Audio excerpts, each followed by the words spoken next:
so real well. Can you fix it for her? I don't want to do it.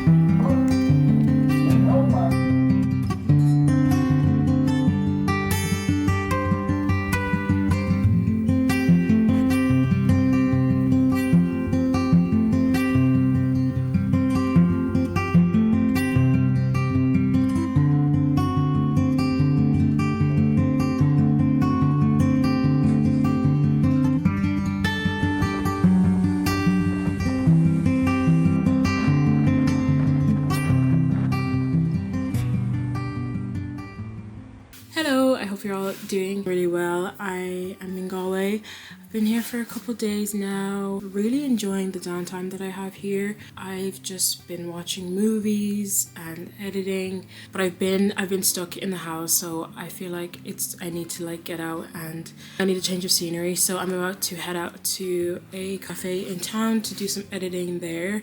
I'm trying to embrace the cold winter days here because in Ireland they can be really fucking depressing. I'm just trying to make the most out of the days where there's not much going on and it's kind of cold and windy and rainy. But I've been finding a lot of sanctuary just being home here. I go back to Dublin in a couple of days, but I've been really enjoying my time at home. It's been really nice to just wake up and not have things to do yet. I start college on Monday, so I do have this whole week to kind of relax and chill before I go back. So yeah, let's go get some work done.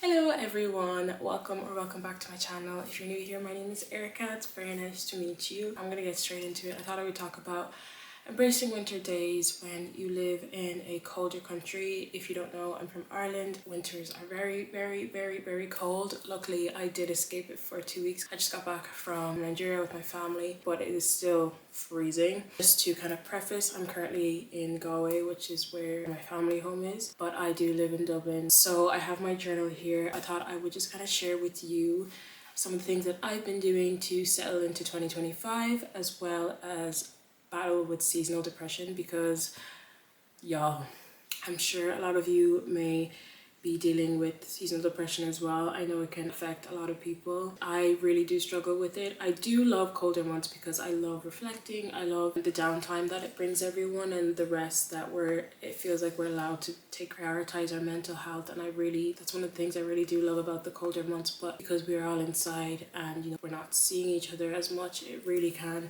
affect our mental health. I do struggle with being really sad during these winter months and not knowing how to deal with it. Over the years, I have been really able to combat my own seasonal depression. It affects people in different ways, but for me, it affects how I socialize a lot because, again, it's cold outside. I just don't really want to be outside. I just want to be inside. But then again, that is not great for your mental health. So there are ways that I have been dealing with that, balancing wanting to socialize, but not being able to, and also doing things that support myself while being at home.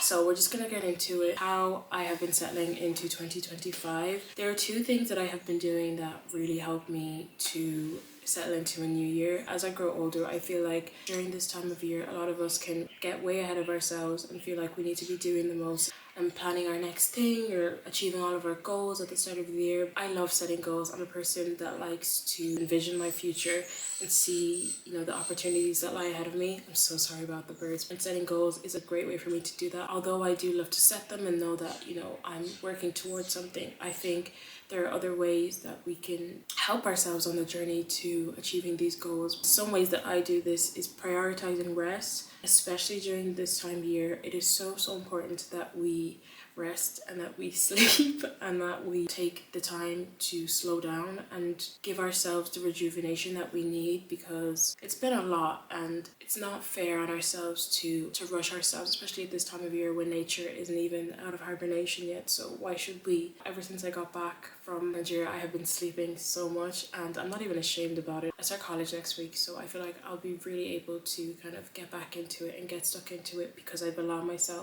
given myself permission to rest and enjoy the rest and feel rested. I made a little coffee. That's what I'm drinking right now. The second thing that I've been doing to kind of settle into this new year is spending time with the loved ones. I entered the new year already with my family. I'm grateful for that. I understand that a lot of people aren't able to spend time with their loved ones, especially around the holidays, for multiple reasons. If you're not around maybe family, time with your friends, or just anyone who kind of guides you through life, or anyone who makes you feel protected and safe in their presence, and who wants the best for you and want to see you win and happy in life. 2025 for me is gonna be a year of prioritizing the people who prioritize me. I have dealt with a lot this year. I lost a friend last year and it was a very tough time. They always say that grief brings people closer together, it brings others further away, and I think that was very telling. It really did show me who, was there for me. Kind of added to me being very intentional with who I give my energy to. I know it sounds very skeptical of people, but I've lost a lot of friends, I've gained a lot of friends. I really want to share my life with people who prioritize me. That's really what it is at the end of the day. Spending time with loved ones is very important. I'm here back in Galway. I spent a day or two with my boyfriend Luke and his family, and it was so lovely, and now I'm back home with my sister, and so it's just nice being around people who are so near to me and so close to me, because I can also be myself. They allow me to express myself and they accept me for who I am, and I think it's very important that we are around people who accept us for who we are, because many of us, including myself, can get into low periods at this time, and they're going to be the ones who are going to be there for you and help you if you want the help and if you ask for the help. If you're like me, I don't like asking for help, but my family and my friends and my relationship, they help me to get out of those periods, and they are there for me when I need them. Alright, so next we're moving into dealing with seasonal depression. I've been dealing with this for a few years in my life now. I think I've gotten a lot better at dealing with it, but this year I really felt like I took hold of it and I was able to control my feelings during these months. And there have been a few ways that I've been able to do this. Again, it's going to differ for everyone because everyone deals with it differently, but for me, I get into ruts. I've gotten better at pulling myself out of them, but my ruts include me just wanting to lay in bed all day and not really wanting to go outside, even to get up and like make myself food has been it's sometimes really difficult. Prioritizing my mental health by maybe going on walks and like movement and good food, things like that are really difficult for me. Like I said, this year was one of those years where I felt like I really did overcome many of these feelings and things. I'm going to tell you what I have been doing to deal with that. So the 4 things are movement, journaling. I put watching movies because that's what I've been doing a lot this year. I think that can fit into the category of like doing something creative, using the left side. Or is it the right side of your brain? Either one, the creative side, because it takes your mind off the cold weather and how dark it gets as well. It allows you to kind of escape and go into your own world for a little bit. I think is perfect because when you don't want to be outside, where else do you want to be? Inside, but then you don't want to be inside, so you just go into your own mind. I don't know, for me it works. And then the last thing is reading, which has been really good for me this year and something that I've really gotten stuck into. So I want to go through some of these and tell you kind of the ins and outs of what I've been and tell you the ins and outs of what I've been doing, and maybe some of these can help you as well. So the first thing is movement. I have actually gotten really into Pilates recently. I didn't ever think I would be like a Pilates babe, but like I am. I love Pilates. I used to lift weights for like maybe I think when I first started in my second year college. Oh my god, that sounds so strange to say in my second year because I feel like my second year was like yesterday. I think a lot of women go through this more so than men, where I felt like I was looking too bulky. I know that's so bad to say. So I stopped for a while, and then I would only go like once a week because I didn't live close to a gym anymore. Then I decided to get into Pilates this year with ClassPass. Get up, I do early morning class. Oh guys, I'm such a Pilates babe. Like I get up, I do my early morning classes. I'm there with my little band and my ankle weights, guys. It's so fun. That is my movement that I have been loving, but it's a bit more intense. And if you're not able to go to Pilates classes or have a mat at home or have weights at home, maybe something that you're not able to do. I also have been loving going on walks. I have a park near me in Dublin. 10-15 minute walk a day is good for the mental health, especially during this time of year, and you don't have to be out for that long. Take your gloves, take your hat, take your scarf, go out, 10-minute walk, come home. You can say that you were outside for the day. But any sort of movement or going on walks is also a great way to to get your steps in and to be moving your body. The second thing that I have been doing to kind of deal with the seasonal depression is journaling. I've been journaling for like 3+ years now, and it has honestly been like a lifesaver. I'm not a person to express my emotions in a clear and coherent way to people. Journaling is the best way for me to do that because I can express myself unapologetically. I can use words that I don't want to say with other people.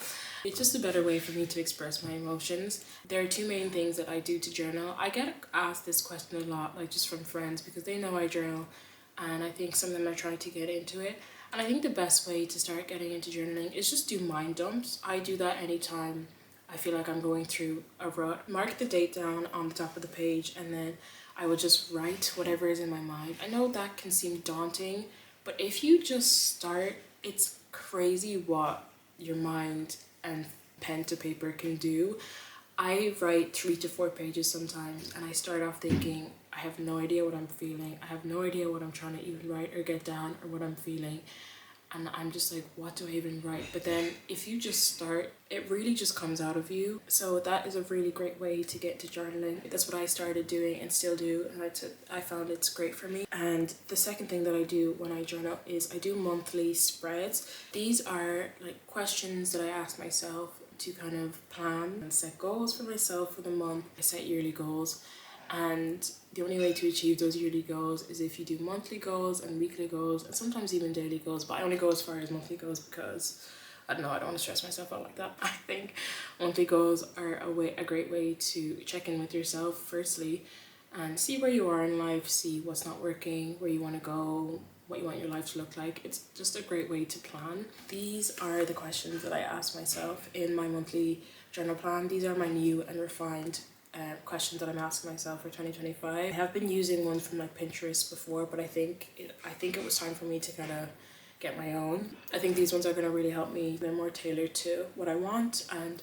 where I want to go and what I'm already doing. But yeah, journaling and writing things down is a great way to kind of deal with the seasonal depression because you can kind of see where you are and where you want to go and maybe implement things to help you to kind of overcome the feelings that you're dealing with during these cold months. Seeing, your words down on a page, it can really transform your perspective, just inform you of, what you need to be doing to kind of make yourself feel better.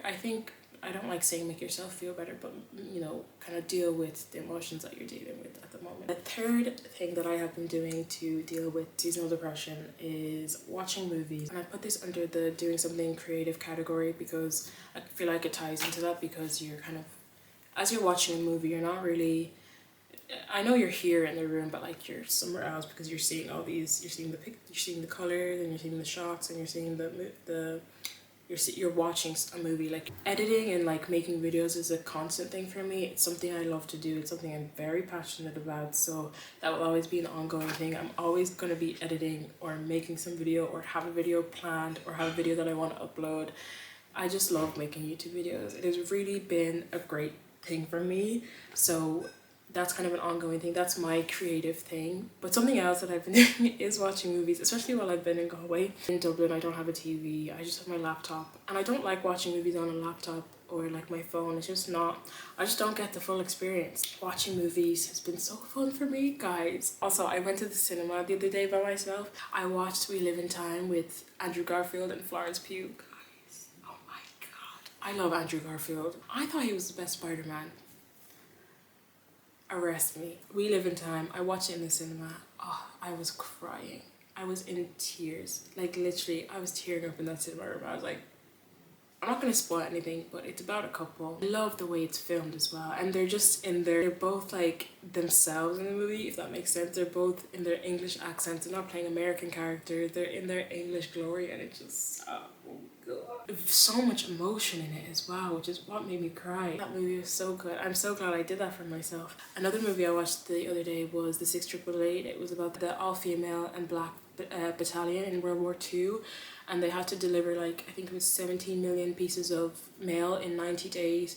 And people doubted them. They didn't think that they could do it. And then, of course, they did it. They never got recognized for their work up until recently. It was such a great movie. Watching movies makes me happy, and it kind of takes away from the coldness outside and the weather and the darkness. and I can just be inside cozy watching movies. I know I just rambled for like a minute there, but I think doing something like that, you're not doing it because you want to monetize it. You're just doing it because it makes you happy. It passes time, it takes up a little bit of your day, but in a good way. I think something like that is really great for getting through these months. Some other examples can be cooking, or crocheting, or painting, or drawing. We're coming to the last thing on my list, which is reading. This kind of does tie into the creative one from before, but I have only really gotten into reading in the last like 6 months of 2024. It has also really helped me to get through these cold months because I can be at a book for a couple hours at a time. It kind of takes me out of my head a little bit and takes me into another world completely. I used to not be able to get through a book, yeah. I used to take like months to read a book. If you don't know what to read, and you're kind of confused on what books you may like, what I did was kind of just go into some of the TBR lists from people that I watch on YouTube. You can also, because of what I study in college, within sociology especially, I've come to learn about a lot of different characters in history. I like to read books that tell a story. I feel like I am a history buff at heart. History is one of my favorite subjects in school. It's kind of stayed that way, especially through sociology. I love sociology. It's not something that I'd like to work in, but I love sociology. A lot of the books that I read, they have some sort of theme to do with love and relationships and friendships. So I'll share some 2 books that one that I'm currently reading and one that I want to read. If you're like me, you want to start reading, you don't know what to read yet, maybe what your friends are reading at the moment, and sharing books with each other is also great as well. Fable is also another great app that I've been loving to see what other people are reading and to keep track of what I'm reading as well. But I would like to share 2 books with you that anyone can read and maybe enjoy. This is the first book. It's Homegoing by Gassi. 2 sisters with 2 very different destinies. One sold into slavery, one a slave trader's wife. The consequences of their fate reverberate through the generations that follow, from the Gold Coast of Africa to the plantations of Mississippi, from the missionary schools of Ghana to the dive bars of Harlem, spanning continents and generations. Gassi has written a miraculous novel, an intense, heartbreaking story of one family, and through their lives, the story of America itself. It gives an account of slavery and the slave trade in a way that is very personal through the lives of these 2 sisters. The last book that I want to talk about is Prodigal Summer. My boyfriend's parents got this book for me by Barbara Kingsolver, a tribute to the power of love and the forces of nature. As with all her work, one is left with a vivid and permanent impression of a small but magical place. From the author of the internationally best-selling The Poisonwood Bible comes this compassionate story of 2 women from the Appalachian, I can never say this word, from an Appalachian farming community whose lives are profoundly changed over the course of one summer. Dina, a reclusive forest ranger, is caught off guard by a young hunter and must decide whether to sacrifice her solitary life for love. And Lusa, left widowed by a terrible accident after only a year of marriage, discovers the possibilities in the acres which her husband left to her.